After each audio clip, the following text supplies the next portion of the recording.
Dental Clínica, Dr. Giovanni Dantas apresenta Papo Saudável.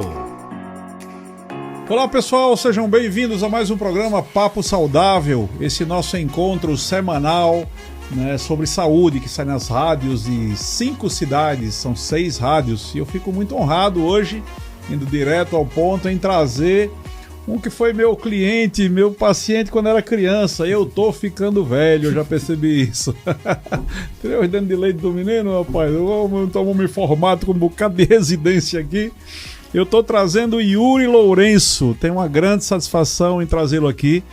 Ele que terminou na UFCG e fez residência de cirurgia geral em Natal, residência de cirurgia vascular em Recife e residência de cirurgia endovascular também em Recife, não é isso, Yuri? Exatamente. Está atendendo aqui na nossa cidade, em Açu, lá na Viver, a cada 15 dias. Por favor, Yuri, dê as boas-vindas ao pessoal todo de casa. Olá, pessoal de casa. Bruno Giovanni, obrigado pelo convite. Vamos lá, vamos aqui para ter um papo interessante aí sobre saúde e o que mais a gente for conversando aqui. Vamos embora! Yuri é um rapaz que se destacou sempre na vida toda, eu posso atestar isso através dos seus pais, que eu adoro. Paulino, um abraço para Paulino. Vamos direto ao assunto que mais importa quando a gente fala de angiologia, né? Angiologia, o que seria isso? Seria aquela ciência que trata com os vasos sanguíneos. Mas explique isso melhor para a gente, Yuri, por favor. Angiologia, fala um pouco mais da angiologia. A angiologia, na verdade, Giovanni, ela surgiu como justamente o tratamento clínico das doenças dos vasos do corpo, né? Os vasos que levam sangue desde o coração para as células do corpo e que trazem de volta, né? E aí, depois ela está cada vez mais se unindo com a cirurgia vascular, que era outra especialidade, e hoje elas estão se unindo cada vez mais. Hoje em dia a gente fala em angiologia e cirurgia vascular, porque é justamente a parte clínica se unindo com a parte cirúrgica da história. E é justamente isso, a gente trata dos 3 tipos de vasos que levam sangue para o corpo. Seriam os vasos arteriais, as artérias que levam sangue do coração até o pé, até o fio de cabelo, até a cabeça. Os vasos venosos, as veias que trazem o sangue de volta até o coração, e os vasos linfáticos, que a gente fala pouco, mas eles existem e também é a gente que cuida deles, que são os vasos que, quando o sangue retorna dos tecidos, ainda fica um pouquinho de líquido ali, que é chamado de linfa, e é justamente esses vasos que trazem esse restinho desse líquido de volta dentro da circulação sanguínea do corpo. Maravilha. Yuri, é meio difícil a gente falar de angiologia e não falar de varizes, né? E eu me lembro, meu irmão, faz muito tempo isso, como eu disse, eu estou ficando velho, mas minha mãe fez algumas cirurgias de varizes, e a primeira que ela fez, eu me lembro que ela teve que ficar semanas em Natal, era tudo enfaixado, para andar não podia, era uma dificuldade enorme. E hoje as coisas são muito mais simples, né? Fala um pouco pra gente sobre isso, sobre essa parte cirúrgica, e pelo que você estava me falando antes de começar o programa, você estava me dizendo que a tendência é cada vez mais reduzir essa parte cirúrgica e tratar mais ambulatorialmente, não é assim? No seu próprio consultório e tudo mais. Me fala um pouco mais, por favor. Exatamente, Giovanni. A cirurgia, ou a varizes, né? A doença venosa crônica, como o que é uma varize, Yuri? A popular varize que a gente chama é a doença, a insuficiência venosa crônica, certo? São os vasos venosos, como eu disse, que eles trazem sangue de volta para o coração, mas eles, por tendência familiar e outros fatores de risco que a gente pode citar, esses vasos eles perdem esse poder de trazer o sangue de volta para o coração. E aí eles começam a acumular esse sangue, começam a se dilatar, principalmente em membros inferiores, nas pernas. E aí o que acontece? O paciente ele começa a ter sintomas como dores nas pernas, principalmente ao final do dia, começa a ter edema, começa a doença a progredir, começa simples. Começa desde telangiectasias, que são esses microvasos, vasinhos que as mulheres, do ponto de vista estético, já começam a ver desde nova. A história familiar é muito importante para isso. Então, a menina, desde nova, ela começa a ver aqueles vasinhos, que começam aquelas aranhazinhas vasculares, que a gente chama telangiectasias, e elas começam a progredir. Elas vão, aí começam a ficar maiores, começam a ficar vasos mais visíveis, e se a doença não for tratada desde o início, ela vai progredindo até o ponto que pode chegar a situações mais graves, onde o paciente pode ter manchas nas pernas, principalmente tornozelos, manchas acastanhadas associadas a isso, e até úlceras venosas, né? E aí, como você tinha comentado, voltando para o gancho que você tinha falado, hoje o tratamento de varizes está, antigamente, a gente só tinha a opção cirúrgica, era a opção que a gente mais tinha e efetiva. E essa opção ainda continua. Porém, hoje a gente está cada vez mais saindo do centro cirúrgico e trazendo esse paciente para dentro do consultório, dentro do ambulatório, tratando esse paciente mais cedo para que ele não complique e não chegue ao ponto de precisar realmente de uma cirurgia. A gente pode começar tratando e prevenindo que essas vias aumentem, fazendo escleroterapias líquidas, escleroterapias com espuma, opções de laser mesmo transdérmico, e aí tem opções mais invasivas, vamos dizer assim. A gente precisar fazer espumas de safena, ou até mesmo a própria cirurgia. A cirurgia convencional, ela tem seu espaço ainda hoje, certo, quando bem indicada, e até o laser endovenoso, ou a radiofrequência termoablação como um todo das safenas, que a gente consegue fazer. Aí é uma gama. O paciente precisa ser avaliado para poder se encaixar, para a gente ver em que estágio da doença ele está e qual o melhor tratamento a gente vai fazer para ele. Então, varizes sempre em veias. E é como, eu não sei se estou falando besteira, mas é como se fosse uma veia que perdeu a elasticidade, a tenacidade, e ela fica como uma mangueira meio envelhecida, né? Isso. E que fica com mais possibilidade de ficar larga, fazendo aqueles... A gente chama de bucho, né? Quando é na mangueira. Exatamente. Ela perde um pouco esse poder de se contrair. Essa complacência. Sim. Essa complacência dela, que ela recebe o sangue. Uhum. Os músculos ao redor dela ajudam a impulsionar o sangue de volta pro coração. Certo. E aí as válvulas que ela tem se fecham e não permitem com que esse sangue volte. Perfeito. Quando essa veia ela vai perdendo um pouco essa complacência, ela vai se dilatando, as válvulas elas começam a deixar de funcionar. Perfeito. E aí esse sangue ele não consegue mais só andar de volta para o coração. Ele volta uma parte, mas uma parte fica também. Então, quando as pessoas chegam em casa e colocam os pés para cima, isso seria bom? Isso, na verdade, é uma das indicações que a gente faz para insuficiência venosa crônica, para varizes, final do dia, paciente que tem edema, que tem dores nas pernas, sim. Eu anotei algumas coisas que a gente vai conversar um pouco já sobre isso, mas eu queria saber outra coisa. Varizes acontecem somente nas pernas? Não. Varizes, na verdade, pode acontecer em diversas partes do corpo. Porém, tem uma tendência justamente de acontecer nas pernas, e a grande maioria é em membros inferiores, justamente pelo efeito no corpo, pelo efeito da gravidade e enfim, falando mais tecnicamente, das bombas impulso aspirativas do corpo, que são justamente os mecanismos que ajudam as veias a trazer o sangue de volta. Isso aí desde as articulações do pé, do tornozelo, da perna, da coxa, do bumbum, que ajudam essa musculatura, ela ajuda esse sangue a voltar.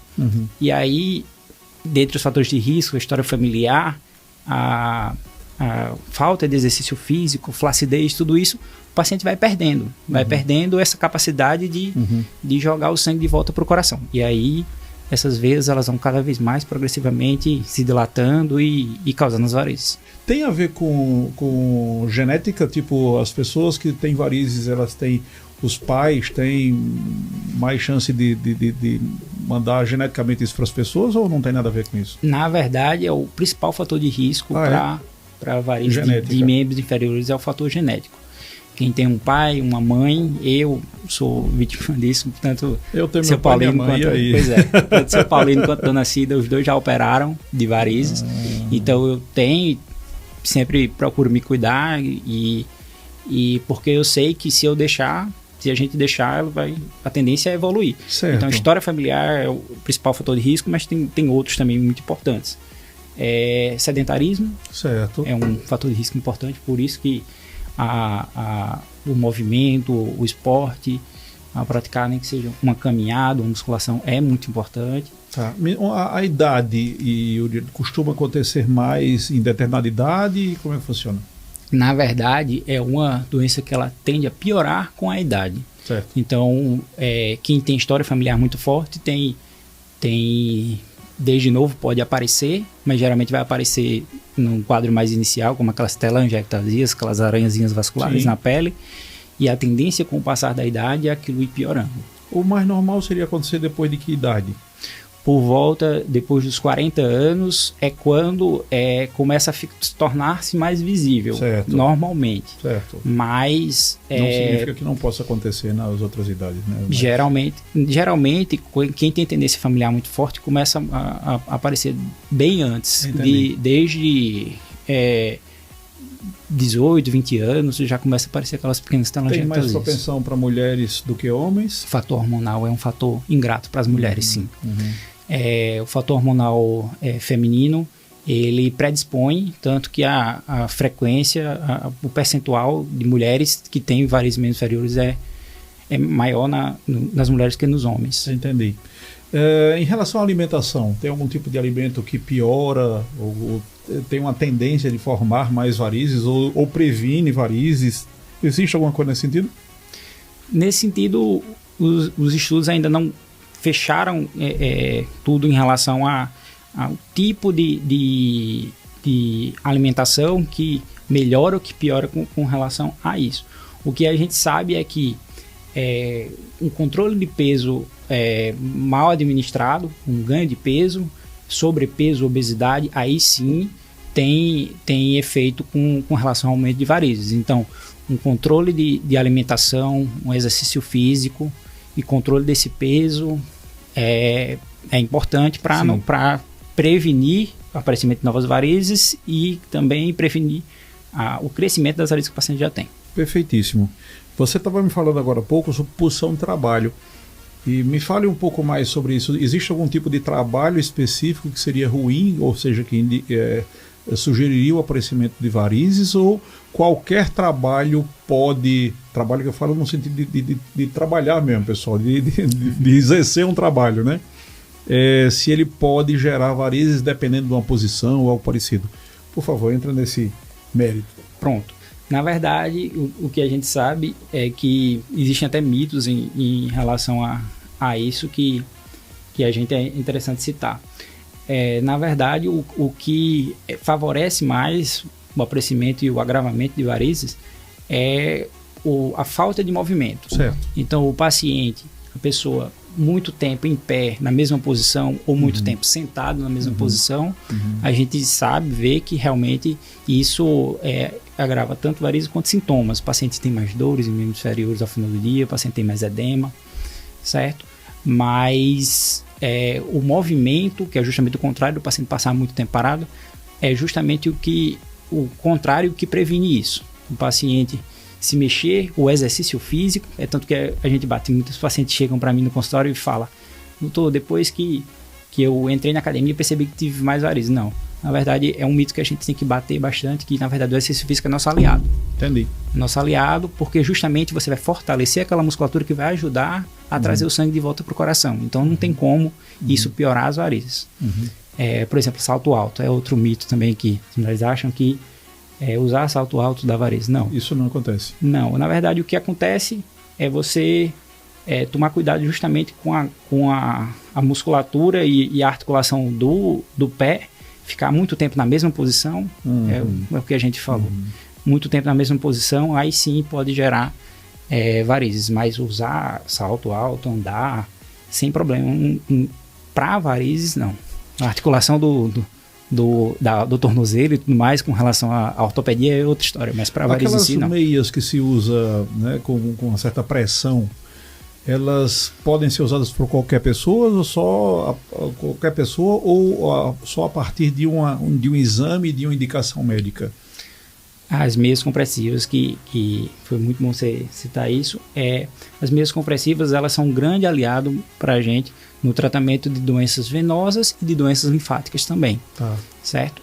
Só que para as doenças arteriais, e aí e a gente fala principalmente de doença arterial obstrutiva periférica, a doença que o paciente tem entupimento de coronária é a mesma doença que o paciente vai ter entupimento das artérias das pernas. Se esse paciente tiver uma doença arterial mais agravada, a partir de um determinado ponto, ela começa a usar meias compressivas, passa a ser uma contraindicação relativa. Entendi. Então, por isso que é interessante essa avaliação do vascular, para que a gente veja só a própria avaliação, se está tudo ok do ponto de vista arterial, aí a gente libere, pelo contrário, a gente indica para usar as meias compressivas se o paciente não tiver uma doença arterial um pouco mais agravada. Se não tiver, pelo contrário, faz muito bem para doença venosa e doença linfática. Muito bom. Do ponto de vista não de prevenção, imagina que tem uma pessoa nos ouvindo com 20, 30 anos de idade e não está identificando nada de varizes. A prevenção seria fazer exercícios, se alimentar bem e evitar sobrepeso, não é isso? Não ficar nas mesmas posições no seu trabalho, né? Chegar em casa e colocar as pernas para cima, nenhuma contraindicação quanto a isso não. Pode fazer isso sem problema, né? Sem problemas.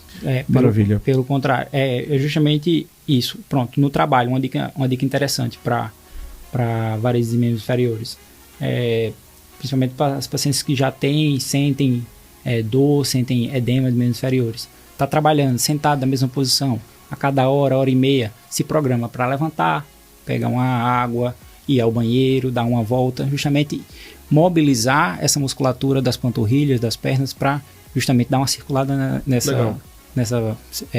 Alguns minutos a cada hora já funcionaria bem isso. Já funciona muito bem. Muito bom. Me diz uma coisa, Super Yuri, Doutor Yuri, vamos falar um pouco sobre úlceras e edemas. Me fala um pouco disso em relação à tua área. Essas úlceras são endovenosas no caso, é isso? Na verdade, eu estou falando bobagem? Não. Existem sim. Na verdade, as úlceras é um capítulo bem interessante que a gente precisa abordar, porque as úlceras elas têm diversas causas. Uhum. Existem úlceras de pressão, existem úlceras... Diabetes gera isso também? Gera, que é o famoso pé diabético, que é um paciente que ele tem uma doença microangiopática, a doença dos microvasinhos do pé, que começa por ali e vai subindo, e aí o paciente, além de ter microangiopatia, que é a doença dos vasinhos, ele tem neuropatia, ele não sente direito o pé, então aí ele fere o pé, não sente o ferimento daquele pé, a circulação já é prejudicada por causa do diabetes, e aí começa a aparecer úlceras e às vezes o paciente chega a perder membro. Isso pode acontecer até com índices não tão elevados assim de glicemia em jejum ou hemoglobina glicada, né? Eu já conheci uma pessoa que teve problemas com isso a partir de 250, 300 de glicemia, hemoglobina glicada em 7,5 e ainda assim tendo esse tipo de problema. É possível, né? Pois é. Na verdade, o grande efeito é a glicose desregulada por muito tempo. Isso. Aquele paciente que tem um diabetes mal controlado por muito tempo, ele tem a tendência a ter neuropatia diabética, que prejudica a sensibilidade, e a microangiopatia. Aí favorece a ter úlceras e tudo mais. Então, o paciente chega para mim para fazer implante, por exemplo, a gente sempre quer ver essas taxas, e ele sempre acha que por estar em 101 quebradinhos, 100 e pouquinho, doutor, é 198, né? Tipo assim, é só um pouquinho a mais. E ele sempre imagina que nada de ruim vai acontecer. Então, só confirmando aqui, pessoal, o que o doutor está falando para a gente é exatamente isso, mesmo que não seja um número tão elevado assim, mas ficar por muito tempo pode gerar problemas. Então, a grande sacada seria verificar se está sentindo uma espécie de dormência. Não é dormência, é simplesmente não sentir dor, né? O pé ele passa a não ter mais a sensibilidade que tinha antes. A sensibilidade fica prejudicada. Uma dica interessante é justamente o paciente que tem diabetes, ele tem que ter um cuidado redobrado com calçados. Muito interessante isso. For calçar qualquer tipo de sapato, tênis, ele tem que sempre verificar como está dentro, porque é uma pedrinha que cai ali, é uma pedrinha, você calça o sapato, não sente, passa o dia aquilo ali ferindo o seu dedo, e aí infecta, e o estrago para a gente consertar depois é bem mais difícil. Meu amigo, nós não temos tanto tempo mais, então eu queria falar um pouquinho sobre os tratamentos que você está fazendo aqui, sobre essa questão de varizes. Vamos voltar para as varizes, que é a grande... Minha mãe no passado tinha que cortar aqui em cima, na perna, tirava uma veia enorme e tal. Não sei se ainda se faz isso, ainda se faz esse tipo de coisa, não. Hoje em dia é coisa mais simples, né? Tem umas injeções, o que é aquilo ali, hein, Yuri? O que é que você injeta? O que na veia que você faz? Exatamente. Para tratamento de varizes, como eu tinha comentado, a gente hoje em dia tem uma gama de opções de tratamento. Desde aplicações, como você falou, na veia, que a gente faz. O que é que se aplica? A gente aplica glicose hipertônica, certo? Com uma concentração mais alta. A gente pode aplicar polidocanol, que é um outro tipo de esclerosante que a gente usa. Tá. E se esse polidocanol em determinadas concentrações que a gente faz em determinados casos, a gente pode emulsificar ele, fazer uma espuma, que é a famosa espuma que o pessoal está ouvindo falar hoje em dia cada vez mais, a espuma. A gente emulsifica ela, o próprio polidocanol, e em casos que a gente consiga avaliar que seja muito bem indicado, a gente consegue usar como esclerosante também. São basicamente os dois tipos que a gente usa muito aqui no Brasil, é a glicose hipertônica, o polidocanol. Existem outros também que a gente usa, mas esses são os mais difundidos, sim. Aí, além disso, a gente tem os tipos de laser que a gente pode fazer também, laser transdérmicos. Isso a gente está falando de vasos menores, e aí quando você tem uma doença mais avançada, com varizes maiores, aí a gente entra para espumas em safena, o próprio polidocanol, concentrações maiores a gente pode, em casos bem avaliados, a gente usar ele na safena. A cirurgia, como eu falei, ainda existe, quando muito bem indicada, ela tem o seu efeito, tem o seu papel muito importante, mas a gente está cada vez mais elegendo aos métodos que a gente chama termoablativos, e que são os métodos endovenosos, onde a gente consegue fazer a queima desse vaso. A gente pode fazer isso por endolaser ou por radiofrequência. Maravilha. Meu irmão Yuri, na verdade a gente não tem mais tempo. Quando passou rápido. A entrevista legal é assim, tá vendo? A coisa anda rápido aqui e pensa que não, já terminou. Mas eu lhe prometo que eu vou te trazer, se você concordar, claro, outra vez no novo podcast. A gente está fazendo um novo podcast aqui e você já está convidado a comparecer, né? Por favor, faça as suas considerações finais para o pessoal que está em casa nos ouvindo, ou no trabalho, ou no carro. E não sei se tem um telefone ou seria o telefone da Viver, né? Eu acho que é o telefone da Viver, caso queiram entrar em contato contigo. Então, você sabe o telefone da Viver? Se lembra dele? Não. Sei, de cabeça. Não se preocupe, isso aí, Arildo, Super Arildo consegue isso e já coloca lá embaixo, aqui vai aparecer aqui embaixo. Então, por favor, faça as suas considerações finais. Gostaria muito de agradecer pelo convite, Giovanni. Já aceito o próximo convite quando o novo estúdio estiver pronto para a gente ir lá conhecer e bater papo. Passou muito rápido, realmente. Tem muitas coisas da especialidade, da área que a gente tem como abordar e falar, certo? E gostaria de convidar as pessoas que realmente têm dores nas pernas, em geral, dores em membros inferiores, que a gente chama, que tem úlceras, que tem edema nas pernas, que a gente nem conseguiu pincelar tanto, mas edemas em geral em membros inferiores também é uma das áreas que a gente atua. Convidar para dar uma passada lá no IV, marcar uma consulta, uma avaliação, para a gente ver e estratificar, ver o que a gente pode fazer pelo paciente e para melhorar a qualidade de vida. No final das contas, se resume a isso, a melhorar a vida das pessoas e trazer um pouco mais de saúde, qualidade e longevidade para as pessoas. Perfeito. Yuri, muito obrigado. Eu quero agradecer a todos que nos ouviram. E se vocês quiserem rever essa entrevista, é facílimo. Vocês vão lá no podcast Papo Saudável, lá no YouTube. A partir dessa quarta já fica disponível. Vocês podem rever isso quantas vezes quiserem, tá bom? Qualquer dúvida, entre em contato conosco. O telefone da Dental Clínica, que é que patrocina esse programa, é o 999-816640, é o WhatsApp também lá. Você vai falar com o Franciele, tira suas dúvidas ou faz seus comentários e sugestões, tá? Eu quero agradecer a todos vocês, fiquem com Deus, até a próxima semana. Acabamos de apresentar Papo Saudável. Próxima semana, neste mesmo dia e horário, estaremos de volta.